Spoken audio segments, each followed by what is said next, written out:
Hi hello welcome to me మనిషి. ఏపీలో మళ్ళీ వానలు దంచి కొట్టనున్నాయా అంటే దంచి కొట్టనున్నాయనే చెప్తుంది వాతావరణ కేంద్రం. బంగాళాఖాతంలో అల్పపీడనం ఏర్పడింది.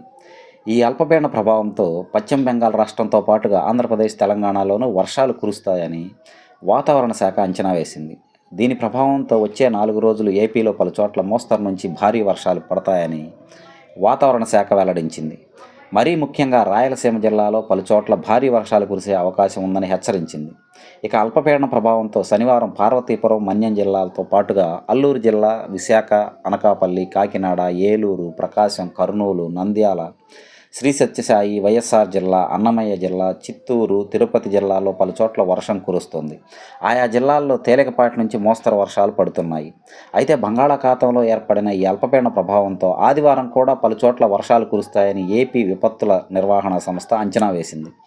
పార్వతీపురం, మన్యం, అల్లూరు సీతారామరాజు జిల్లా, కాకినాడ, అంబేద్కర్ కోనసీమ జిల్లా, తూర్పుగోదావరి, ఏలూరు, పల్నాడు, ప్రకాశం, అన్నమయ్య, చిత్తూరు, తిరుపతి జిల్లాల్లో కొన్ని చోట్ల తేలికపాటి నుంచి మోస్తరు వర్షాలు కురుస్తాయని ఏపీ విపత్తుల నిర్వహణ సంస్థ ఎండీ చెప్పారు. శ్రీకాకుళం, విజయనగరం, విశాఖపట్నం, అనకాపల్లి, పశ్చిమ గోదావరి, ఏలూరు, కృష్ణా, ఎన్టీఆర్ జిల్లా, గుంటూరు, బాపట్ల, కర్నూలు, నంద్యాల, అనంతపురం, సత్యసాయి, వైఎస్ఆర్ జిల్లాల్లో తేలికపాటి వర్షాలు కురుస్తాయని అంచనా వేశారు.